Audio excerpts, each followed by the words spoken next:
नमस्कार किसान साथियों, आप सभी का स्वागत है आपके अपने YouTube चैनल पर। और आज हम बात करेंगे 1 फरवरी को जो मोदी सरकार ने बजट जारी किया है उसमें किसानों को कितना क्या फ़ायदा होने वाला है और मक्का किसानों को कितना फ़ायदा होगा, इसके बारे में हम थोड़ी चर्चा करेंगे। तो सबसे पहले बात यह करते हैं कि 1 फरवरी 2022 को जो बजट जारी किया गया है उसमें साल 2023 को सरकार ने मोटा अनाज वर्ष घोषित किया है। अब मोटा अनाज वर्ष घोषित किया है तो जाहिर सी बात है, जो मोटा अनाज है, जो ज्वार बाजरा मक्का आदि जो बड़े बड़े अनाज आते हैं जो पोषक तत्वों से भरपूर होते हैं, उन फसलों को ज़्यादा बढ़ावा दिया जाएगा। उनके लिए हो सकता है कुछ राहत राशि भी जारी की जाए और उनके उत्पादन को बढ़ावा देने के लिए कई योजनाएं जारी की जा सकती हैं।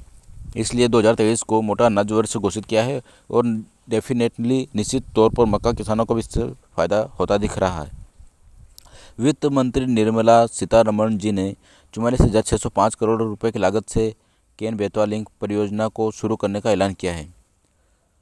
वित्त मंत्री ने किसानों को डिजिटल और हाईटेक सेवाएं देने के लिए पीपीपी मॉडल की शुरुआत करने की घोषणा की। हालांकि पीएम किसान योजना की राशि को लेकर वित्त मंत्री ने कुछ नहीं कहा है। अपने भाषण में वित्त मंत्री ने कहा कि समावेशी विकास सरकार की प्राथमिकता है, जिसमें धान, खरीफ और रबी फसलों के लिए किसान शामिल हैं।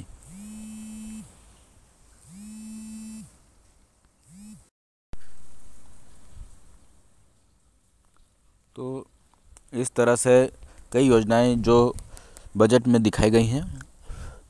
तो भाषण में वित्त मंत्री ने कहा कि समावेशी विकास सरकार की प्राथमिकता है, जिसमें धान, खरीफ और रबी फसलों के लिए किसान शामिल हैं। इसके तहत 1,000 लाख मीट्रिक टन धान की खरीद की उम्मीद है। 1 करोड़ से अधिक किसान लाभान्वित होंगे बजट से। किसानों के लिए प्राकृतिक खेती को अपनाने के लिए राज्य सरकारों और एमएसएमई की भागीदारी के लिए व्यापक पैकेज शामिल किया जाएगा। 44,605 करोड़ रुपए के केन बेतवा लिंक का कार्यान्वयन किसानों और स्थानीय आबादी को सिंचाई, खेती और आजीविका की सुविधा प्रदान करने वाली 9 लाख हेक्टेयर से अधिक किसानों की भूमि की सिंचाई प्रदान करने के लिए किया जाएगा। फसल मूल्यांकन, भूमि रिकॉर्ड, कीटनाशकों के छिड़काव के लिए किसान ड्रोन के उपयोग से कृषि और कृषि क्षेत्र में प्रौद्योगिकी की लहर चलने की उम्मीद है। वित्त मंत्री ने कहा कि एमएसपी पर रिकॉर्ड खरीदारी की जाएगी। ऑर्गेनिक खेती को बढ़ावा दिया जाएगा। किसानों को 2.37 लाख करोड़ रुपए डीबीटी के जरिए दिए जाएंगे। छोटे उद्योग को क्रेडिट कार्ड गारंटी स्कीम से मदद दी जाएगी। रेलवे छोटे किसानों और छोटे व मध्यम उद्यमों के लिए नए प्रोडक्ट और कुशल लॉजिस्टिक सर्विस तैयार करेगा। उद्यम, ई श्रम, एनसीएस और एएसईईएम के पोर्टल्स को इंटरलिंक किया जाएगा, जिससे इनकी पहुंच व्यापक हो जाएगी। ये पोर्टल जीसीबीसी और बीबी सर्विस देगी, जिसमें ऋण सुविधा, उद्यमशीलता के अवसरों को भी शामिल या बढ़ाना शामिल होगा। किन फसलों पर एमएसपी मिलेगी या मिलती है, जिसमें धान, गेहूं, बाजरा, मक्का, ज्वार, रागी, जौ, दलहन फसलें, चना, अरहर, मूंग, उड़द, मसूर, तिलहनी फसलें, सोयाबीन, सरसों, सूरजमुखी तिल, नाइजर, काला तिल, कुसुम, बाकी फसलें, गन्ना, कपास, जूट, नारियल पर एमएसपी मिलता है।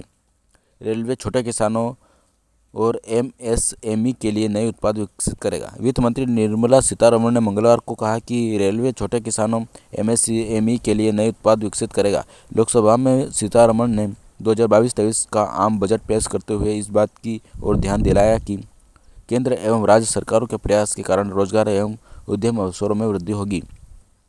उन्होंने कहा कि राष्ट्रीय राजमार्गों का 2022-23 में 25,000 किलोमीटर विस्तार किया जाएगा और सड़क परिवहन मास्टर प्लान के लिए 2022-23 में पीएम गति शक्ति को अंतिम रूप दिया जाएगा।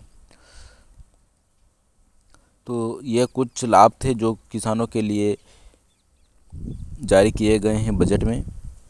जो सबसे बड़ा लाभ तो मक्का किसानों के लिए यही है कि 2023 को मोटा अनाज वर्ष घोषित किया है। हो सकता है मक्का के लिए भी कुछ योजनाएं अलग से निकलें। अगर आपको जानकारी अच्छी लगे तो लाइक, कमेंट, सब्सक्राइब अवश्य करें। धन्यवाद।